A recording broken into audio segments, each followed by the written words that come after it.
अच्छो welcome to the another chart revision guys, this is CA Vijay Sada और हम कर रहे हैं chart revision for CA and CMA finals. Yes, ये जो चार्ट रिवीजन है ये आपको आई एम श्योर बहुत हेल्पफुल हो रहा होगा। आज जो चैप्टर डिस्कस करने जा रहे हैं that is charitable and religious trust. Yes और नो, चैप्टर बड़ा इंपॉर्टेंट है और एक ना एक क्वेश्चन इसका आता ही है, राइट। सबसे पहले चैरिटेबल एंड रिलीजियस ट्रस्ट को समझ लेते हैं। रिलीजियस ट्रस्ट जो है इसको डिफाइन नहीं किया गया है, बट चैरिटेबल जो है इसको डिफाइन किया गया है। तो चैरिटेबल पर्पस को डिफाइन किया गया है बट रिलीजियस पर्पस को डिफाइन नहीं किया गया है। सबसे पहले समझते हैं चैरिटेबल की डेफिनेशन क्या है। सेक्शन 2 सबसेक्शन 15 आपसे चैरिटेबल की डेफिनेशन मांगता है और इसे याद करना इंपॉर्टेंट है। जैसे मैं आपको एक बात बताऊं, सजेस्टेड आंसर्स जितने भी है इसमें सबसे पहले चैरिटेबल का डेफिनेशन ही लिखना पड़ता है। मतलब चैरिटेबल के जो आंसर्स होंगे ये हमेशा इस डेफिनेशन से चालू होने चाहिए। Even if it is a practical question, इसमें ये डेफिनेशन जरूर होनी चाहिए।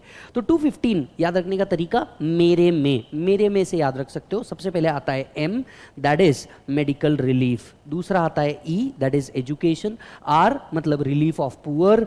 ई that is preservation of environment. Then may that is M monuments, places, object of historic interest. A advancement of general public utility and Y is yoga. So मेरे में आप याद रख सकते हो पहला, come on, medical relief, education, relief of poor, preservation of environment, preservation of monuments, advancement of any other public object utility and yoga. अब ध्यान से सुनिएगा, जनरली क्या होता है, सबसे बड़ा डिस्प्यूट आता है advancement of general public utility का। Advancement of general public utility को भी चैरिटेबल पर्पस माना जा सकता है अगर इसमें बिजनेस एक्टिविटी इन्वॉल्व है और उससे आने वाला जो इनकम है वो 20% ऑफ टोटल रिसीट से ऊपर ना हो। अगर जो advancement of general public utility की एक्टिविटी है इसमें कोई बिजनेस एक्टिविटी इन्वॉल्व है और अगर ये income from business activity 20% of the total receipt से ऊपर नहीं जा रही है तो भी इसे हम चैरिटेबल पर्पस ही मानेंगे। So if it involve activity related to trade, commerce or business is a charitable purpose only if the aggregate received from the business is not more than 20% of total receipt. मान लीजिए अगर advancement of general public utility है और आप business activity कर रहे हैं, receipt 20% से ज्यादा होती है, तो क्या चैरिटेबल का जो एग्जम्पशन बेनिफिट है ये विड्रॉ हो जाएगा? The answer is no. उस पर्टिकुलर ईयर के लिए ही सिर्फ विड्रॉ होगा, आप फर्दर ईयर्स के लिए कंटिन्यू कर सकते हैं, बट इस केस में आपका रजिस्ट्रेशन कैंसिल होने वाला नहीं है। तो चैरिटेबल एक्टिविटी मानी जाएगी अगर ये 20% तक ही है तो, और 20% से ज्यादा है तो ये बिजनेस इनकम मानी जाएगी। और बिजनेस इनकम अगर है तो उस साल के लिए आपको क्या नहीं मिलेगा, एग्जम्पशन नहीं मिलेगा, आगे के सालों के लिए जरूर मिलेगा। फर्दर आपका जो रजिस्ट्रेशन है ये खत्म नहीं होने वाला। So if it exceed 20%, exemption will be denied for that particular year, but registration will not be cancelled. Clear है? अब देखिए एक बात समझिए, there are two major regime for exemption. एक है जो मेनली यूज किया जाता है एजुकेशनल इंस्टीट्यूट या फिर यूनिवर्सिटी या कॉलेज द्वारा। तो एजुकेशन इंस्टीट्यूट, यूनिवर्सिटी या कॉलेज जो है अपनी इनकम 1023C के अंदर में एग्जाम्प्ट करवाते हैं और बाकी जितने भी होली चैरिटेबल या रिलीजियस ट्रस्ट है वो अपनी इनकम सेक्शन 11 to 13 के अंदर में एग्जाम्प्ट करवाते हैं। तो इसे कहा जाता है फर्स्ट रिजिम और इसे कहा जाता है सेकेंड रिजिम। यस, अब सबसे पहले समझ लेते हैं 1023C। 1023C के अंदर में किन किन को एग्जम्पशन मिलता है। सबसे पहले बात करते हैं, अब अगर आप देखेंगे यहाँ पे सबसेक्शन वाइज हम लोगों ने बिल्कुल अलग अलग कर रखा है। सबसे पहले आता है university, hospital, other medical educational institute which is Holi और सब्सटैंशियली फाइनेंस्ड बाय गवर्नमेंट। अगर कोई भी यूनिवर्सिटी, हॉस्पिटल्स है विच आर होली और सब्सटैंशियली फाइनेंस्ड बाय गवर्नमेंट, इनकी पूरी की पूरी इनकम एग्जम्प्ट होती है, राइट। इनकी पूरी की पूरी इनकम क्या होती है बेटा, एग्जम्प्ट होती है, provided they must be Holi और सब्सटैंशियली फाइनेंस्ड बाय गवर्नमेंट। बराबर है। अब आते हैं नेक्स्ट पॉइंट के ऊपर, राइट। कोई यूनिवर्सिटी है, हॉस्पिटल है, अदर मेडिकल एजुकेशनल इंस्टीट्यूट है, right, but they are not substantially financed by government. तो ऐसे केस में इनकी इनकम एग्जम्प्ट रहेगी अगर इनकी एग्रीगेट एनुअल रिसीट्स 5 करोड़ के ऊपर नहीं जाती। अगर इनकी एग्रीगेट एनुअल रिसीट्स 5 करोड़ के ऊपर नहीं जाती तो इनकी इनकम फुल्ली एग्जम्प्ट रहेगी। Any fund institute registered for charitable और religious purpose which is approved by CIT which exists solely for medical or educational purpose and not for the purpose of profit, yes, इनकी income exempt है subject to condition specified under section 11 and 12। तो मान लीजिए aggregate receipts 5 crore के ऊपर जाती है तो भी इनको एग्जम्पशन मिल जाएगा सेक्शन 11 and 12 के अंदर में, subject to certain conditions they need to satisfy. Yes और नो। अब आते हैं कौन कौन सी इनकम ट्रस्ट की एग्जाम्प्ट है? सेक्शन 11 सबसेक्शन 1 कहता है ट्रस्ट की फॉलोइंग इनकम एग्जाम्प्ट है। पहला 15% ऑफ द ग्रॉस रिसीट, जितना भी ट्रस्ट को रिसीट आता है इसमें का 15% स्टैंडर्ड डिडक्शन बोल करके अलाउड है। सेकंड कॉर्पस डोनेशन, जो भी कॉर्पस डोनेशन मिल रहा है मतलब कैपिटल डोनेशन जो भी मिल रहा है ये भी टोटली एग्जाम्प्ट है, और उतना इनकम हम एग्जाम्प्ट कर देंगे जितना आप ट्रस्ट के पर्पस के लिए यूज कर रहे हैं। तो so much of the income which is applied for charitable और रिलीजियस पर्पस, वो भी इनकम क्या रहेगी? एग्जाम्प्ट रहेगी। सो कम ऑन, 3 इनकम ट्रस्ट की एग्जाम्प्ट रहेगी। पहला 15% of the overall receipt, this is a standard deduction.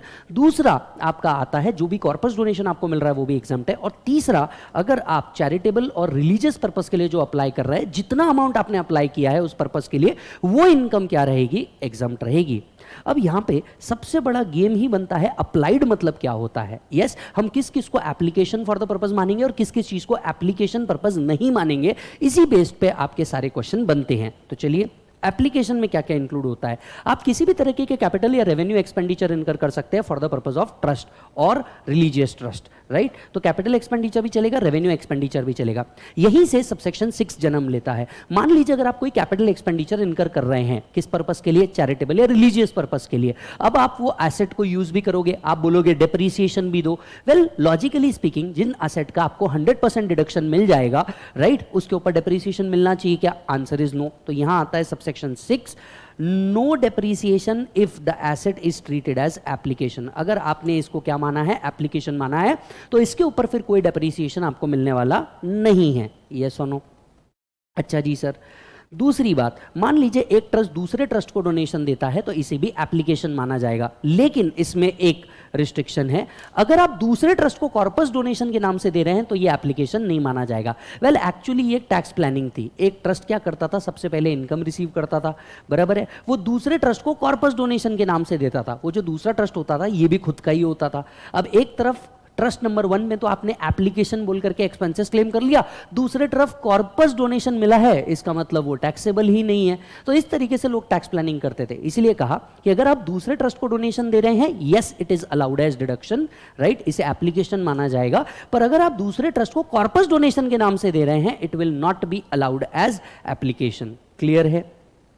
Third, repayment of loan for acquisition of capital asset. मान लीजिए आपने कैपिटल एसेट लोन पे लिया था, ये लोन अगर आप रीपे कर रहे हैं तो ये एप्लीकेशन माना जाएगा। यस और no?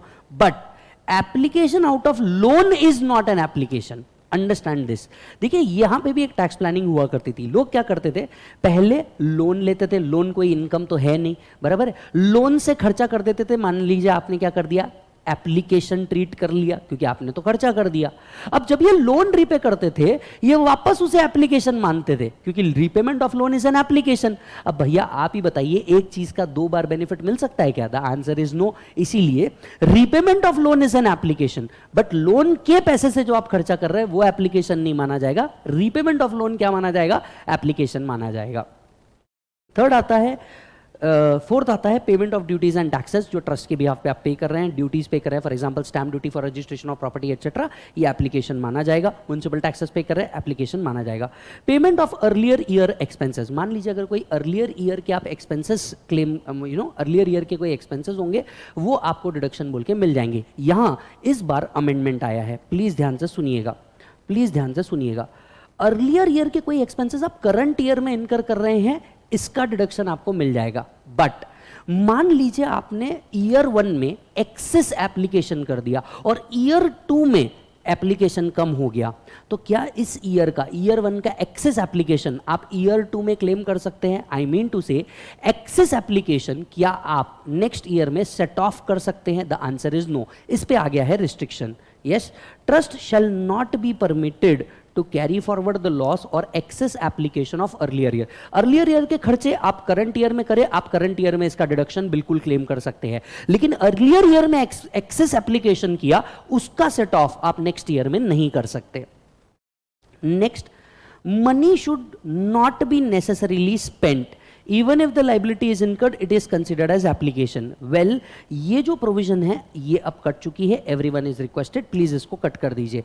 Money need to be actually spent. इस साल से एक कंडीशन आया है, इस साल से एक कंडीशन आया है कि आपको मनी एक्चुअली स्पेंड करना पड़ेगा तो ही डिडक्शन मिलेगा। अब अक्रूवल बेसिस पे क्या नहीं मिल सकता? डिडक्शन नहीं मिल सकता। तो यहां पे एप्लीकेशन हम कब मानेंगे? हम एप्लीकेशन तभी मानेंगे जब इसको क्या किया होगा सर, एक्चुअली स्पेंट, तो ही आपको डिडक्शन मिलेगा, नहीं तो डिडक्शन नहीं मिलेगा। यस और नो मालिक?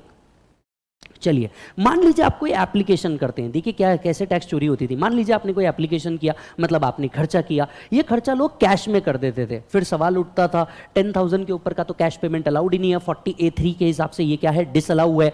तब जाके इनकम टैक्स ने अमेंडमेंट किया, कहा कि अगर आप पेमेंट कर रहे हैं इन कॉन्ट्रावेंशन ऑफ 40A3 और 3A, इसे भी हम एप्लीकेशन नहीं मानेंगे। मतलब अगर कोई ट्रस्ट 10,000 रुपए से ऊपर का पेमेंट करता है या जीटीए को 35,000 से ऊपर का पेमेंट करता है, अदरवाइज देन बाय अकाउंट पे, चेक ड्राफ्ट और ईसीएस और अदर इलेक्ट्रॉनिक मोड, इसे हम एप्लीकेशन नहीं मानेंगे।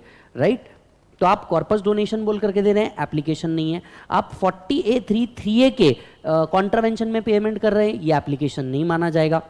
Further 40AIIA, every payment you have to make then applicable TDS you have to deduct. मान लीजिए अगर कोई चैरिटेबल या रिलीजियस ट्रस्ट पेमेंट करता है पर टीडीएस डिडक्ट नहीं करता, तो ऐसे केस में इस पेमेंट को एप्लीकेशन नहीं माना जाएगा टू दैट एक्सटेंट। अच्छा जी सर, राइट?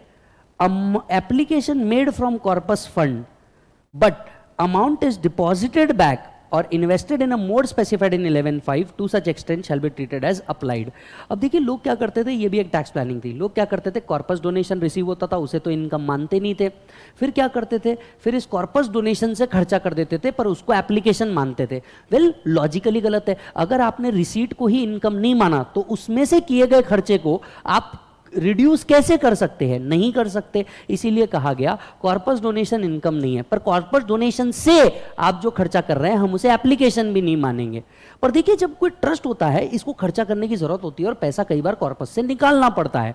कॉर्पस डोनेशन से किया गया खर्चा एप्लीकेशन नहीं है, बराबर है। पर अगर आप इस कॉर्पस डोनेशन को रिफिल कर देते हैं, बाद में पैसा आया, आपने कॉर्पस डोनेशन को रिफिल कर दिया, ये एप्लीकेशन माना जाएगा। Yes, am I clear with this point? Corpus donation पहले क्या होता था, कॉर्पस डोनेशन जब रिसीव होता था आप इनकम नहीं मानते थे और इसमें से उठा के खर्चा कर देते थे, आप एप्लीकेशन मानते थे। इनकम टैक्स डिपार्टमेंट ने इस वे को भी बंद कर दिया। उन्होंने कहा कि कॉर्पस डोनेशन रिसीव हो रहा है, ये तो इनकम है ही नहीं, कॉर्पस डोनेशन से जो खर्चा कर रहे हो ये एप्लीकेशन नहीं है, पर कॉर्पस डोनेशन में आप रिफिल कर दे रहे हो विड्रॉ करने के बाद, इसे हम एप्लीकेशन जरूर मान सकते हैं, इसे हम एप्लीकेशन जरूर मान सकते हैं। यस और नो? चलिए फर्दर अब एक सवाल था जो कई दिनों से था और इस साल ये भी अमेंडमेंट हुआ है, 11(3)A, ये भी अमेंडमेंट हुआ है। देखिए जो ट्रस्ट होता है, मॉस्क, गुरुद्वारा या एनी रिलीजियस प्लेस, इनके रिपेयर्स एंड रिनोवेशंस के लिए क्या मिलता है, अमाउंट मिलता है। अब हमेशा से ये जो रिलीजियस ट्रस्ट थे ये कहते थे कि इसे कॉर्पस डोनेशन का नाम दिया जाए और ये इनकम को एग्जम्प्ट किया जाए। इस बार इसकी सुनवाई हुई है इनकम टैक्स डिपार्टमेंट में। उन्होंने कहा कि अगर मान लीजिए कोई रिलीजियस प्लेस है जैसे टेंपल, मॉस्क, गुरुद्वारा, इनको रिपेयर्स एंड रेनोवेशन के लिए पैसा मिला तो इसे कॉर्पस डोनेशन माना जा सकता है और इनकी इनकम एग्जम्प्ट की जा सकती है अगर कुछ कंडीशन सेटिस्फाई हुई तो सबसेक्शन 3A मुझे लगता है एग्जाम में इस बार ये पूछा जा सकता है, ये पूछा जा सकता है, एक्चुअली स्पेंड वाला पॉइंट पूछा जा सकता है, कॉर्पस डोनेशन वाला पॉइंट पूछा जा सकता है। राइट? अब 11(3)A क्या कहता है मैं आपको बता देता हूं। If any trust is let's say temple, mosque, gurudwara, any sum received for renovation or repairs, it can be treated as corpus if conditions are satisfied. What are the condition है? पहला, such corpus is used only for such repairs and renovation and it is not donated to any other trust। ये जो पैसा है ये repairs and renovation के लिए use होना चाहिए, ये दूसरे ट्रस्ट को डोनेशन बोल करके नहीं जाना चाहिए। इसको आप सेपरेटली आइडेंटिफाई कर पाए, मतलब एक सेपरेट अकाउंट में रख के आप उसको क्लियरली आइडेंटिफाई कर पाए। एंड जब जो पैसा है जब तक रिपेयर्स एंड रेनोवेशन नहीं हो जाता या आप कोई फ्यूचर बड़े रिपेयर्स रेनोवेशंस के लिए है तो तब तक ये पैसा आपको 11(5) दैट इज सेफ मोड के अंदर में रखना होगा, दैट इज सेफ मोड के अंदर में रखना होगा। बराबर है? अगर मान लीजिए इनमें से कोई भी कंडीशन सेटिस्फाई नहीं होती है तो फिर ये उस ट्रस्ट की डीम्ड इनकम मानी जाएगी in the previous year in which violation has taken place, in the previous year in which violation has taken place. Yes और नो? चलिए एक बार यहां तक का पढ़ लीजिए पूरा। डन है मालिक? पट से रिवाइज कर लो।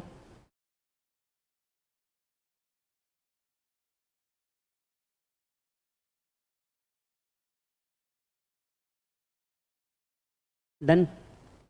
चलिए अब देखिए सेक्शन 11(1) बोलता है जितना पैसा आप एक्चुअली खर्चा कर रहे हैं किस लिए, रिलीजियस या चैरिटेबल पर्पस के लिए, हम इसे अप्लाइड कर रहे हैं तो ही हम इसका क्या कर लेंगे, एग्जम्पशन क्लेम कर लेंगे। इस एस्पेक्ट में कंसेप्ट होता है डीम्ड एप्लीकेशन। मान लीजिए किसी रीजन की वजह से आप इस पैसे को रिसीव नहीं कर पाए या रिसीव कर लिया बट आप इसे खर्चा नहीं कर सकते बिकॉज ईयर एंड है, तो ऐसे केस में आप एओ को क्या कर दीजिए, एओ को आप एक लेटर लिख करके दे दीजिए और कहिए कि हम सब्सिक्वेंट ईयर में इसे क्या करेंगे, अप्लाई कर देंगे। इसे भी डीम्ड एप्लीकेशन माना जाएगा। अब यहां पे एक अमेंडमेंट है, यहां पे एक अमेंडमेंट है कि ये जो डिक्लेरेशन दिया जाता है, ये जो डिक्लेरेशन दिया जाता है ये 2 months prior to the date of filing ROI देना है। ये अब 2 months prior to the date of filing ROI देना है। तो चेक कीजिएगा, where 85% could not be applied for the reason that whole or any part of the income right has not been received or any other reason, assessee shall submit a declaration to AO up to the date of filing return। अब ये जो up to the date of filing return है इसे amend कर दिया गया और लिख दिया 2 months prior to the date of filing return।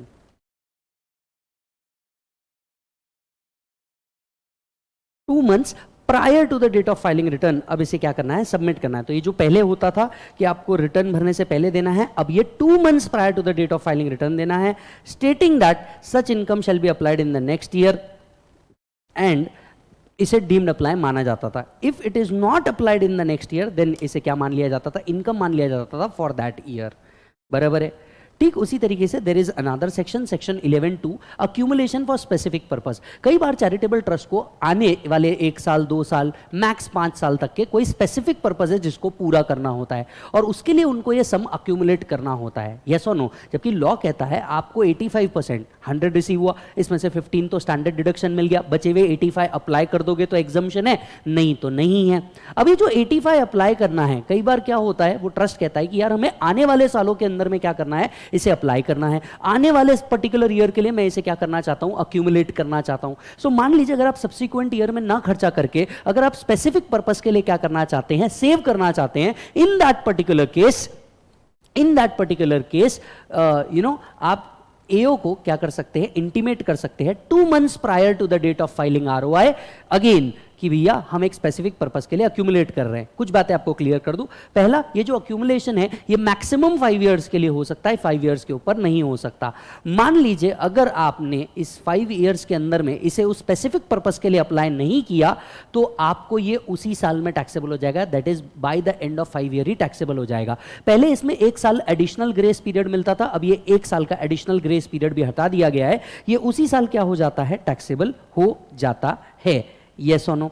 अच्छा, यहां पे एक और ऑप्शन है, मान लीजिए 5 सालों में पर्पस पूरा नहीं हो पाया, कोई अनसर्टेनिटी आ गई या वो अब पर्पस ही एग्जिस्ट नहीं करता है, ऐसे केस में क्या करें, आप एओ को एक लेटर लिख सकते हैं और बोल सकते हैं मैं इसे अदर पर्पस के लिए यूज करना चाहूंगा। अगर एओ सेटिस्फाइड हो जाता है तो वो आपको अदर पर्पस के लिए ये पैसे को यूज करने दे देगा एंड ये माना जाएगा कि आपने इसे डीम्ड अप्लाई किया है। चेक कीजिए, if accumulation for specific purpose then it shall not be taxable if following condition are satisfied. Furnish a statement 2 months before the ROI to AO. Yes, ये जो 2 months वाला क्लॉज है ये recently जो आपका स्टैट्यूटरी अपडेट्स है उसमें भी दिया है और आपके नए मॉड्यूल के अंदर में भी इसे इनकॉर्पोरेट करके रखा है। Yes, 2 months prior to the date of filing ROI to AO stating the purpose and period for which accumulation is to be made, maximum 5 years. Money should be deposited as per 11(5). ये जो पैसा है वो आपको 11(5) that is safe mode के अंदर में रखना पड़ेगा और इस पैसे को आप कहीं पे भी डोनेट नहीं कर सकते। यस और नो, राइट। अगर मान लीजिए इस पैसे को आपने किसी भी और पर्पस के लिए यूज किया then it will be treated as income. Further, where due to circumstances beyond the control of the trust, it cannot be applied for the purpose for which it was accumulated, the AO may on application made allow such trust to apply such income for other charitable purpose as is specified in the application by such person and in conformity with the object of trust an exemption shall continue। अब इस point पे आइए, after 5 year one bonus year will be given even if it is not applied in the 6th year then it is treated as income। अब ये law इस तरीके से amend हो चुका है, after 5 year right straight away it will be treated as income। Right. So अगर 5 साल में आपने क्या नहीं किया, खर्चा नहीं किया, तो ये 5th ईयर की ही इनकम मान ली जाएगी। पहले 1 ईयर बोनस ईयर मिलता था, अब ये बोनस ईयर नहीं मिलने वाला, ये 5th ईयर में ही क्या मान ली जाएगी, आपकी इनकम मान ली जाएगी। यस। 11 सबसेक्शन 3 आपसे कुछ कहता है। 11 सबसेक्शन 3 कहता है ये जो एग्जम्पशन आपको दिया है ये विड्रॉ हो जाएगा इन 4 ऑब्जेक्ट्स अगर होते हैं तो। पहला, अगर आपकी इनकम कभी भी अप्लाई करती है for any purpose other than charitable और रिलीजियस पर्पस। दूसरा, आप अक्यूमुलेट नहीं कर पाते या सेट अपार्ट नहीं कर पाते फॉर चैरिटेबल और रिलीजियस पर्पस, राइट। मान लीजिए आपने पैसा 5 साल में अक्यूमुलेट किया है, वो पैसा आप उस पर्पस के लिए यूज नहीं कर पाते तो आपका एग्जम्पशन विड्रॉ हो जाएगा। जहां जहां पे भी आपको बोला है फंड 11(5) के हिसाब से इन्वेस्ट होना चाहिए, अगर वो नहीं होता तो आपका एग्जम्पशन जो दिया गया है वो विड्रॉ हो जाएगा। इन शॉर्ट आपकी इनकम को क्या कर दिया जाएगा, टैक्स कर दिया जाएगा। 11 सबसेक्शन 4(4)(a) क्या कहता है, जरा ध्यान से सुनिए। मान लीजिए if in business is incidental to the activity of the trust, मतलब ट्रस्ट की एक्टिविटी में वो पार्ट एंड पार्सल ही है, तो ऐसे केस में पूरा का पूरा इनकम चैरिटेबल और रिलीजियस पर्पस मान लिया जाएगा। पूरा का पूरा इनकम चैरिटेबल और रिलीजियस पर्पस मान लिया जाएगा। So if business is incidental to the attainment of main object of the trust and separate books of accounts are maintain during the assessment, if any concealed income is found then exemption shall not be available in respect of concealed income. तो अगर business incidental है trust की income से तो क्या मान लिया जाएगा, उसे चैरिटेबल मान लिया जाएगा। हालांकि अगर कोई कंसील्ड इनकम मिल गई तो क्या होगा, ये कंसील्ड इनकम टैक्सेबल हो जाएगा। हम शुरुआत से पढ़ते आ रहे हैं कि भैया आपको 11(5) के अंदर में इन्वेस्ट करना है। 11(5) की एक बहुत बड़ी लिस्ट है, इनमें से किसी भी जगह पे आप इन्वेस्टमेंट करके हम सेफ इन्वेस्टमेंट्स का बेनिफिट ले सकते हैं, राइट। आप गवर्नमेंट सेविंग सर्टिफिकेट्स में डाल दीजिए, आप पोस्ट ऑफिस सेविंग अकाउंट में डाल दीजिए, शेड्यूल्ड बैंक कोऑपरेटिव बैंक में डिपॉजिट कर दीजिए, इन्वेस्ट कर दीजिए सेंट्रल गवर्नमेंट, स्टेट गवर्नमेंट या यूटीआई के अंदर में, पब्लिक सेक्टर कंपनी में डिपॉजिट कीजिए, डिबेंचर ले लीजिए, इमूवेबल प्रॉपर्टी ले लीजिए, डिपॉजिट कर दीजिए किसी बॉन्ड ऑफ IHFC, डिपॉजिट कीजिए with or investment in any bond issued by public company for using it for infrastructure या any other mode as may be prescribe. Recently 2 और ऐड हुए हैं। आप इन्वेस्ट कर सकते हैं इक्विटी शेयर में, आप इन्वेस्ट कर सकते हैं इक्विटी शेयर में, बॉन्ड में या डिवेंचर में किसी भी कंपनी के which is engaged in retail payment system which is approved by RBI, in which 51% of the equity are held by national payment corporation. Well honestly speaking इतनी बड़ी list याद नहीं रखना है, सेफ इन्वेस्टमेंट याद रखिए, गवर्नमेंट्स, खत्म, राइट। अब आते हैं 11(7). देखिए चैरिटेबल ट्रस्ट को 11 से लेके 13 तक के प्रोविजंस के अंदर में क्या मिल रहा है, एग्जम्पशन मिल रहा है। अब सवाल उठता है, मान लीजिए चैरिटेबल जो ट्रस्ट है ये कोई अदर एक्टिविटी कर रहे होंगे जो सेक्शन 10 के अंदर में एग्जम्प्ट है, तो क्या वो अदर एग्जम्पशंस मिलेंगे क्या? वेल चैरिटेबल ट्रस्ट को सेक्शन 11 एंड 12 के अलावा 2 सेक्शन के एडिशनली एग्जम्पशंस मिल सकते हैं। पहला एग्रीकल्चरल इनकम सेक्शन 10(1) और दूसरा 10(23)(c) एजुकेशन। क्योंकि इंडिया में मोस्टली रिलीजियस जो ट्रस्ट होते हैं इनका अपना एजुकेशन यूनिवर्सिटी और कॉलेज भी होता है, जैसे तिरुमला तिरुपति देवस्थानम ट्रस्ट, यस इनका अपना एजुकेशन भी है। शिरडी साईं संस्थान ट्रस्ट, इनका अपना एजुकेशन बॉडी भी है। इसीलिए चैरिटेबल रिलीजियस ट्रस्ट को सेक्शन 10 के सिर्फ 2 ही एग्जम्पशन मिलेंगे, इनके अलावा सेक्शन 10 के कोई एग्जम्पशन नहीं मिलने वाले। तो पहला मिलेगा 10(1) और दूसरा मिलेगा 10(23)(c). इसके अलावा सेक्शन 10 के कोई एग्जम्पशन नहीं मिलेंगे एज पर सेक्शन 11(7). यहां तक के आप एक बार प्लीज फट से गो थ्रू कीजिए। डन है बेटा? चलिए नेक्स्ट पार्ट पे चलते हैं। डायरेक्टली इधर आओ। Registration of trust. वेल इसका कनेक्शन यहाँ से, चलो ये भी पहले कर लेते हैं। अगर आपको चैरिटेबल ट्रस्ट को एग्जम्पशन लेना है सेक्शन 11 में अपनी इनकम का या 12 के अंदर में वॉलंटरी कॉन्ट्रीब्यूशंस का, तो कुछ कंडीशंस है जो सेटिस्फाई करनी पड़ेगी। पहला कंडीशन देता है trust must be registered under 12AA और 12AB। दूसरा, टोटल इनकम अगर बेसिक एग्जम्पशन लिमिट से ऊपर जा रही है तो आपको रिटर्न फाइल करना है और ऑडिट भी कराना मैंडेटरी है। तो चलिए 3 रिक्वायरमेंट है ट्रस्ट को अगर एग्जम्पशन क्लेम करना है 11 एंड 12 के अंदर में। पहला, ट्रस्ट रजिस्टर्ड होना जरूरी है। दूसरा, अगर ट्रस्ट की इनकम बेसिक एग्जम्पशन लिमिट से ऊपर है तो आपको क्या करना पड़ेगा, ROI भी फाइल करना है अंडर सेक्शन 139 सबसेक्शन 4A। और दूसरा आपको क्या करना है सर, ऑडिट रिपोर्ट भी सबमिट करना है। Yes, exemption shall be available in the previous year in which application was made, but if as on the date of registration no case is pending for earlier years भी ये मिल सकता है, right. अब ध्यान से समझिए क्या होता है। जनरली जिस साल से आप क्या करते हैं, रजिस्ट्रेशन लेते हैं, उस साल से आपको एग्जाम्पशन मिलना चालू हो जाता है। पर मान लीजिए आपको एक ट्रस्ट है और एओ आपका असेसमेंट्स कर रहा है, तो एओ क्या कर सकता है, अर्लियर ईयर्स के लिए भी आपको एग्जाम्पशन दे सकता है, provided the activity of the trust must remain same. तो अर्लियर ईयर्स के भी एग्जाम्पशन आपको एओ दे सकता है, राइट। जहां पे आप रजिस्टर्ड नहीं थे तब भी आपको बेनिफिट दिया जा सकता है। पहला, आपकी एक्टिविटी सेम होनी चाहिए, यस। और दूसरा, आपको कभी भी ट्रस्ट का रजिस्ट्रेशन डिनायल नहीं किया गया होगा। फर्दर मैं आपको बता दूं, उन अर्लियर ईयर्स के लिए एओ 147 भी ओपन नहीं कर सकता। तो जनरली ट्रस्ट का जो एग्जाम्पशन है वो ईयर ऑफ रजिस्ट्रेशन से मिल जाता है, लेकिन अर्लियर ईयर्स के लिए भी एओ एग्जाम्पशन दे सकता है। ट्रस्ट की एक्टिविटी सेम होनी चाहिए, ट्रस्ट का रजिस्ट्रेशन कभी भी डिनाई नहीं होना चाहिए, और एओ उस ईयर्स के लिए 147 ओपन नहीं कर सकता, that is income escaping assessment open नहीं कर सकता। अब आते हैं ट्रस्ट के रजिस्ट्रेशन के टाइम टेबल के ऊपर। अब इस बात को जरा ध्यान से समझिए। 1/4/2021 से क्या किया गया, ट्रस्ट का जो रजिस्ट्रेशन है इसके टाइम लिमिट्स को लाया गया और रजिस्ट्रेशन की न्यू डेट्स दे दी गई, रजिस्ट्रेशन की न्यू डेट्स दे दी गई। पहले इस टेबल को अच्छे से आप पढ़ लीजिए, फिर एक्सप्लेन करता हूं। यहां पे एक जगह अमेंडमेंट भी आया है, डन है बेटा? आई होप आपने चार्ट देखा होगा। अब अंडरस्टैंड कीजिए क्या था। 1/4/2021 को ट्रस्ट से रिलेटेड नए लॉज लेके आते हैं, specifically with respect to registration of trust, बराबर है। जितने ट्रस्ट 1/4/2021 से पहले रजिस्टर्ड थे, इन सभी ट्रस्ट को बोला जाता है आपको डिनोवो रजिस्ट्रेशंस लेने होंगे, मतलब नए से रजिस्ट्रेशन करवाने होंगे। Point number 1। Point number two, क्या होता है कि जितने भी ट्रस्ट थे जिनके एप्लीकेशन पेंडिंग थे, इसे न्यू ट्रस्ट की कैटेगरी में डाल दिया जाता है, और ट्रस्ट के रजिस्ट्रेशन का जो टाइम पीरियड है इसे भी क्या कर दिया जाता है, चेंज कर दिया जाता है। वेल, जिन जिन लोगों का नहीं देख के हुआ प्लीज चेक।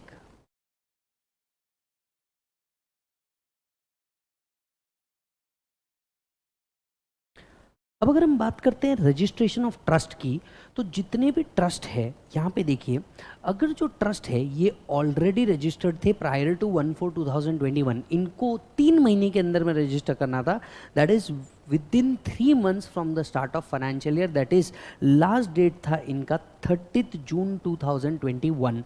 लेकिन रिसेंटली एक सर्कुलर आ रहा है, जैसे कि आप देख सकते हैं, जिसको हमने अमेंडमेंट लेक्चर के अंदर में भी डिस्कस किया है।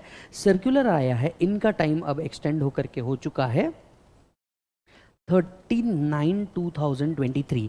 तो जितने ट्रस्ट पहले से 1/4/2021 के पहले थे, ये अपना ट्रस्ट रजिस्टर कर सकते हैं 39/2023 के अंदर में, और इनको मिल जाएगा डी नोवो रजिस्ट्रेशन। इनको मिल जाएगा डी नोवो रजिस्ट्रेशन। जब भी ये अप्लाई करेंगे ट्रस्ट के रजिस्ट्रेशन के लिए, एग्जिस्टिंग ट्रस्ट जब भी अप्लाई करेगा ट्रस्ट के रजिस्ट्रेशन के लिए, CIT ये रजिस्ट्रेशन ग्रांट कर देगा 3 months from the end of the month in which application was granted. ये जो ट्रस्ट होंगे इनको 5 ईयर का रजिस्ट्रेशन पीरियड मिलेगा, और CIT यहाँ पे कोई चेकिंग नहीं करेगा। जैसे ही डी नोवो रजिस्ट्रेशन का एप्लीकेशन आया, वैसे ही वो उनको रजिस्ट्रेशन ग्रांट कर देगा फॉर 5 ईयर्स, बराबर है। चलिए न्यू ट्रस्ट की बात करते हैं। जितने भी न्यू ट्रस्ट है, ध्यान से सुनिए, इनके रजिस्ट्रेशन का क्या, रिसेंटली यहाँ पे एक अमेंडमेंट हुआ है, प्लीज ध्यान से सुनिए। मैं आपके लिए अमेंडमेंट शीट ओपन कर रहा हूँ, वैसे हमें जरूरत नहीं पड़ेगी, अमेंडमेंट इसके अंदर में ऑलरेडी कवर्ड है, फिर भी। अब देखिए क्या होता था, जिन ट्रस्ट ने मान लीजिए डिनोवो रजिस्ट्रेशन नहीं करवाया था, इन सब के ट्रस्ट का कोई डेट तो था नहीं, मतलब 30 जून के बाद इन्होंने रिक्वेस्ट करी, ड्यू डेट एक्सटेंड कर दी 30/9/2023 तक के। अब ऐसे केस में एक सवाल उठा कि भैया जो ट्रस्ट जिनने ऑलरेडी एक्टिविटी शुरू कर दी है, इनका क्या। अब ध्यान से समझिएगा इस पर्टिकुलर पॉइंट को, राइट।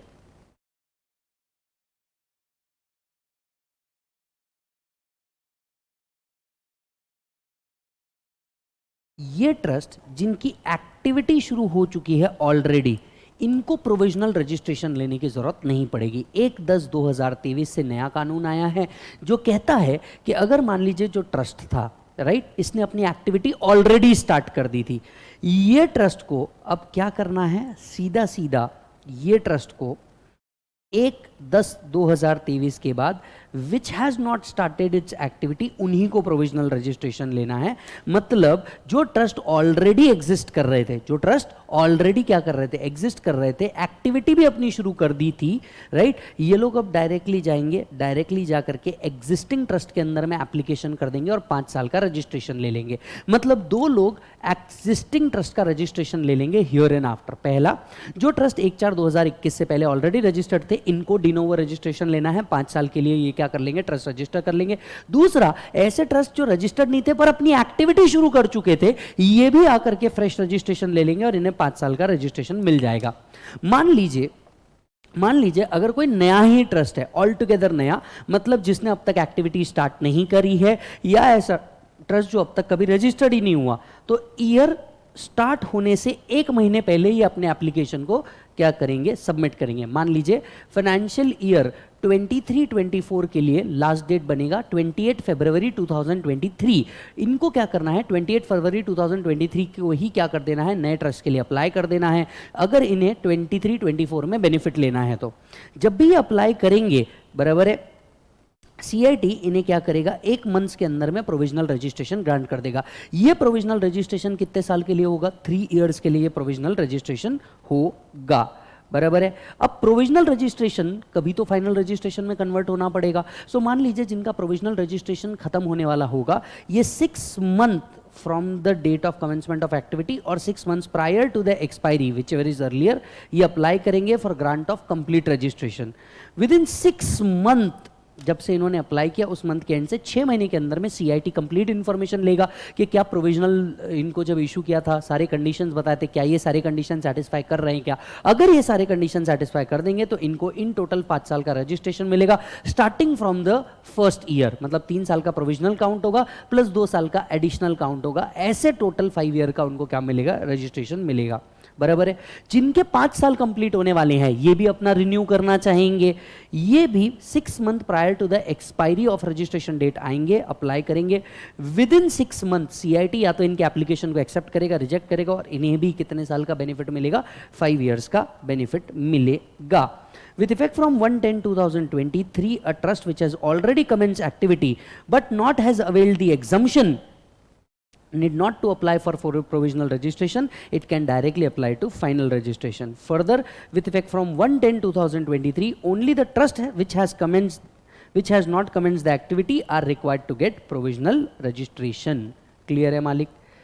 चलो जी, नेक्स्ट पॉइंट पे चलते हैं, कैंसिलेशन ऑफ ट्रस्ट के ऊपर। सेक्शन 12AA कहता है CIT किसी भी ट्रस्ट का जो कैंसिल रजिस्ट्रेशन है वो क्या कर सकता है, कैंसिल कर सकता है, अगर सेक्शन 12AA सब सेक्शन 3 की कंडीशन सेटिस्फाई होती है तो CIT can cancel the registration of the trust if the activities of the trust are not genuine, if they are not carried out as per the object of the trust, they do not ensure benefit to public, the benefit is only given to a particular caste और community, yes, और it has applied any income for the special person, किसी specialised person के लिए इन्होंने अपनी income को क्या किया है, अप्लाई किया है, या फिर इनके फंड क्या है, प्रॉपरली इन्वेस्टेड नहीं है। तो चलिए वापस से सुनिए, पहला, अगर एक्टिविटी जेन्युइन नहीं है तो, दूसरा, ये activity as per object carry out नहीं कर रहे हैं तो, तीसरा, ये बेनिफिट जनरल पब्लिक को नहीं दे रहे हैं, चौथा, ये बेनिफिट प्रोवाइड कर रहे हैं किसी पर्टिकुलर रिलीजियस कम्युनिटी को, पांचवा, ये स्पेसिफिक पर्सन को बेनिफिट प्रोवाइड कर रहे हैं, छठवा, ये अगर प्रॉपर इन्वेस्ट नहीं करते हैं as per 11(5),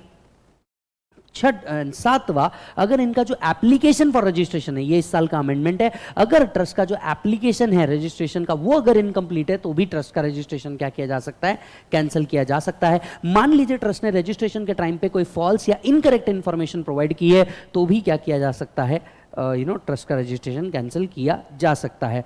CIT shall pass the order within 6 months from the end of the quarter in which first notice was issued by CIT, तो वो क्या कर सकता है, कैंसिल कर सकता है। यस, मान लीजिए, अब आते हैं 11(1)(a) के ऊपर। मान लीजिए अगर कोई ट्रस्ट है, ट्रस्ट अपना कोई कैपिटल एसेट सेल करता है, क्या कैपिटल गेन आएगा सर? बिल्कुल आएगा। सो ट्रस्ट अगर अपना कोई भी कैपिटल एसेट, बराबर है, क्या करता है बेटा, कैंसिल करता सॉरी ट्रस्ट अपना कोई भी कैपिटल एसेट सेल करता है तो इस पे कैपिटल गेन जरूर आएगा। यही कैपिटल गेन को अगर वो न्यू कैपिटल एसेट में री इन्वेस्ट कर देता है तो इसे डीम्ड एप्लीकेशन माना जाएगा। इसे क्या माना जाएगा? डीम्ड एप्लीकेशन माना जाएगा। So where any capital asset is transferred by trust, net consideration is utilised for acquisition of another capital asset, then capital gain shall be exempt. मान लीजिए if net consideration is fully utilised, पूरा का पूरा capital gain is exempt. If net consideration is partly utilised, cost of the new asset minus cost of the old asset का exemption मिलेगा। Cost of the new asset minus cost of the old asset का क्या मिलेगा?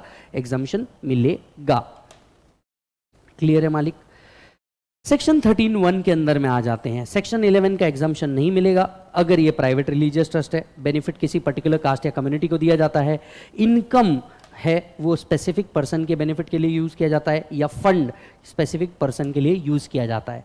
अब मान लीजिए इन चारों cases में सीआईटी रजिस्ट्रेशन तो कैंसिल करेगा ही करेगा, लेकिन उसके साथ क्या क्या होगा? ऐसे केस में जितनी भी आपकी ट्रस्ट की इनकम जो टैक्सेबल है वो एमएमआर पे टैक्स कर दी जाएगी, that is maximum marginal rate पे क्या कर दी जाएगी? टैक्स कर दी जाएगी। तो दो कॉन्सिक्वेंसेज है अगर आप इन्वेस्टमेंट सही तरीके से नहीं करते। प्राइवेट रिलीजियस ट्रस्ट है, बेनिफिट किसी पर्टिकुलर कास्ट कम्युनिटी को दिया जाता है या बेनिफिट किसी स्पेसिफाइड पर्सन को दिया जाता है, ऐसे केस में 12AA के अंदर में सीआईटी जो रजिस्ट्रेशन कैंसिल करना है वो तो करेगा ही करेगा, साथ साथ में ये इनकम आपकी क्या कर देंगे? टैक्स कर देंगे एट एमएमआर। क्योंकि अगर आप रजिस्टर्ड ही नहीं रहे तो आपकी इनकम नॉर्मल रेट पे ना टैक्स होकर के एमएमआर पे क्या हो जाएगी? टैक्स हो जाएगी। क्लियर है मालिक? हम जब से डिस्कस कर रहे हैं कि स्पेसिफाइड पर्सन को बेनिफिट दिया तो टैक्स हो जाएगा, स्पेसिफाइड पर्सन को दिया तो रजिस्ट्रेशन कैंसिल हो जाएगा। आखिर ये स्पेसिफाइड पर्सन है क्या? सबसेक्शन 3 के अंदर में लिखा है। 13 सबसेक्शन 3 कहता है स्पेसिफाइड पर्सन में कौन कौन आएगा। ऑर्थर और फाउंडर ऑफ द ट्रस्ट एक स्पेसिफाइड पर्सन बनेगा, बराबर है। अगर कोई व्यक्ति डोनेट करता है more than 50,000 rupees to the trust तो वो स्पेसिफाइड पर्सन है। फाउंडर डोनर इज एचयूएफ, तो एचयूएफ के जितने मेंबर होंगे वो सब भी स्पेसिफाइड पर्सन बनेंगे। ट्रस्टी मैनेजर या इनका कोई रिलेटिव है ये भी स्पेसिफाइड पर्सन बनेगा, राइट। या फिर कोई कंसर्न है जिसमें सब्सटैंशियल इंटरेस्ट है तो वो भी क्या बनेगा? स्पेसिफाइड पर्सन ही बनेगा। कब मानेंगे स्पेसिफाइड पर्सन को कोई बेनिफिट हुआ है? मतलब स्पेसिफाइड पर्सन को बेनिफिट दिया तो रजिस्ट्रेशन भी कैंसिल हो जाएगा प्लस इनकम एमएमआर पे जाएगी। पर ये कब माना जाएगा कि स्पेसिफाइड पर्सन को कोई बेनिफिट प्रोवाइड किया गया है? सबसेक्शन 2 बताता है कब माना जाएगा स्पेसिफाइड पर्सन को कोई बेनिफिट मिला है। पहला, इनकम या प्रॉपर्टी लेट आउट किया विदाउट एनी सिक्योरिटी।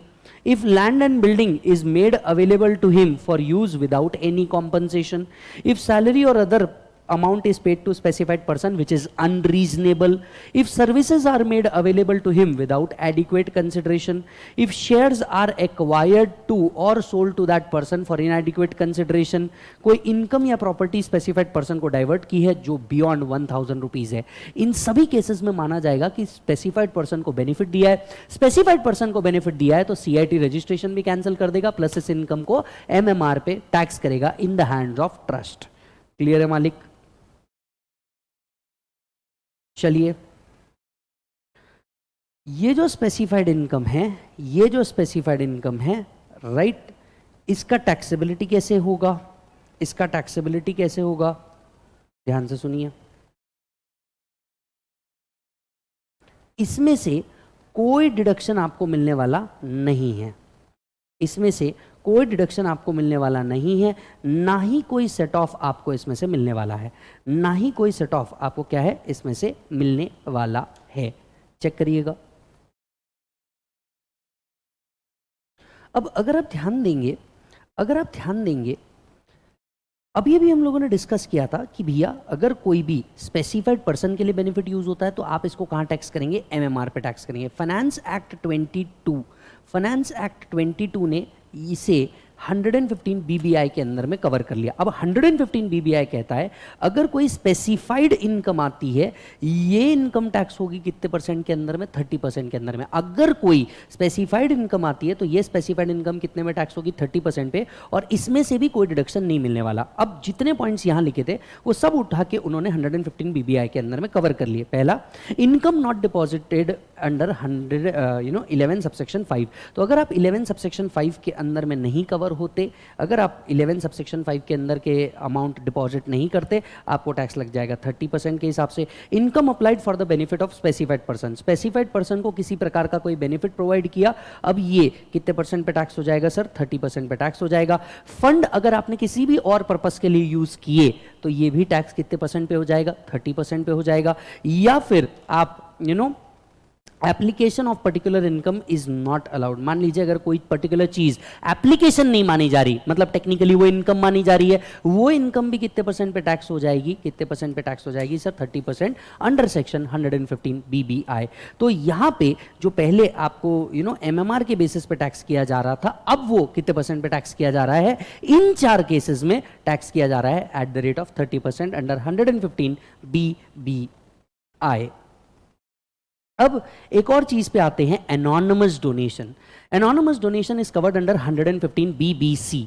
अब ये एनोनिमस डोनेशन क्या होता है? एनोनिमस डोनेशन होता है कि भैया अगर आप किसी डोनेशन को क्या नहीं कर पा रहे, कैरेक्टराइज नहीं कर पा रहे हैं, अगर आप किसी डोनेशन को क्या नहीं कर पा रहे हैं, कैरेक्टराइज नहीं कर पा रहे हैं बिटवीन किसने दिया है, आपके पास कोई डिटेल्स नहीं है प्रोवाइड किया हुआ, जिसको अपन बोलते हैं ना ओपन हुंडी में जाके पैसा डाल दिया, उसको हम कहते हैं क्या बेटा? Anonymous donation. तो अनोनिमस डोनेशन अगर आप दे रहे हैं where details of the donor is not available, ये टैक्सेबल हो जाएगा। Generally amount beyond this limit will be taxable at the rate of 30%. तो anonymous donation beyond this limit will be taxable at the rate of 30%. Up to certain amount it is taxable at normal slab rate. बराबर है? तो up to certain income it is taxable at normal slab rate. Beyond certain income it will be taxable at the rate of 30%. So amount higher of 5% of total donation including corpus, government grants etc. or 1 lakh. 5% of total donation or 1 lakh whichever is higher. यहां तक की amount normal rate पे taxable होगी। Beyond this amount 30% पे क्या की जाएगी? Tax की जाएगी। Anonymous donation received by holy religious trust is not taxable. By holy religious trust is not taxable. तो अगर मैं आपको एक शॉर्टकट चार्ट बना के देना चाहूं, जरा इधर देखिए। चैरिटेबल ट्रस्ट के टैक्स रेट, जो इनकी नॉर्मल इनकम होती है ना बेटा, ये नॉर्मल स्लैब रेट के अंदर में आती है। जो इनकी नॉर्मल इनकम होती है ये किसके अंदर में आती है? स्लैब रेट के अंदर में आती है। दूसरा, अगर आप 115 BBI की कंडीशन सेटिस्फाई कर रहे हैं, अगर आप 115 BBI की कंडीशन सेटिस्फाई कर रहे हैं तो आपका टैक्स रेट 30% है। अगर आपका अनोनिमस डोनेशन हो रहा है, अनोनिमस डोनेशन हो रहा है that too beyond a particular limit, that too beyond a particular limit, ये भी 30% से टैक्स हो रहा है। आपके चैरिटेबल ट्रस्ट की कोई स्पेशल इनकम आ रही है, for example long term capital gain, short term capital gain, इसके ऊपर आपके लिए स्पेशल रेट ही लगा के रखा गया है। चेक कर लीजिए, बराबर है। एक और, अभी खैर ये प्री है थोड़ा, बट फिर भी अगर 115 TD लगता है तो ऐसे केस में आपको MMR लगेगा। ऐसे केस में आपको क्या लगेगा बेटा? MMR लगेगा। तो चैरिटेबल ट्रस्ट को लगभग 4 टैक्स रेट है। पहला normal slab rate, normal income के ऊपर 115 BBI की कंडीशन सेटिस्फाई हो रही होगी, मतलब इनमें से 4 कोई एक्टिविटी है तो आपको टैक्स रेट कितना लगेगा? 30%। Anonymous donation beyond this limit will be taxable at the rate of 30%। Special income कोई चैरिटेबल ट्रस्ट की होगी इफ एनी, तो वो स्पेशल रेट पे ही जाएगी। फॉर एग्जाम्पल मान लीजिए इनको किसी प्रकार का गेन होता है, लॉन्ग टर्म कैपिटल गेन या शॉर्ट टर्म कैपिटल गेन जो एग्जम्प्ट नहीं है वो स्पेशल रेट पे टैक्सेबल होगा। और 115 TD जो मर्जर ऑफ ट्रस्ट के बारे में डिस्कस करता है, एग्जिट ऑफ ट्रस्ट के बारे में डिस्कस करता है, उन पे जो टैक्स है वो MMR पे आएगा। तो ये एक बार लिख के रख दीजिए। तो अगर हम बात करें 115 TD की, इसको हम कहते हैं टैक्स ऑन एक्रेटेड इनकम, बराबर है। ध्यान से सुनिए, एक्रेटेड इनकम पे जो टैक्स लगेगा वो लगेगा 34.944%, that is 30% of tax plus 12% of surcharge plus 4% of cess. कब लगेगा sir? Conversion of trust into non eligible form. अगर ट्रस्ट कभी भी क्या हो जाता है? कन्वर्ट हो जाता है, मतलब ट्रस्ट का ही रजिस्ट्रेशन कैंसिल किया जाता है या इसका ऑब्जेक्ट मॉडिफाई होता है, तो ऐसे केस में 34.944% का क्या आएगा? टैक्स आएगा। ये ट्रस्ट किसी और ट्रस्ट के साथ मर्ज हो जाता है जिसके सिमिलर ऑब्जेक्ट्स है, जिसके क्या है सिमिलर ऑब्जेक्ट्स है, तब भी टैक्स लगेगा 34.944%। आपको पता है जब भी ट्रस्ट डिसॉल्व होता है इसको 12 महीने के अंदर में अपने सारे एसेट्स किसको डिस्ट्रीब्यूट करने पड़ते हैं, ऐसे ट्रस्ट को डिस्ट्रीब्यूट करने पड़ते हैं जिसका सिमिलर ऑब्जेक्ट हो, जिसका क्या हो सिमिलर ऑब्जेक्ट हो। Non distribution of asset on dissolution of trust having similar object with in 12 months from the dissolution, इसमें भी आपको क्या लगेगा एग्जिट टैक्स लगेगा। तो एग्जिट टैक्स 3 जगह पे लगेगा।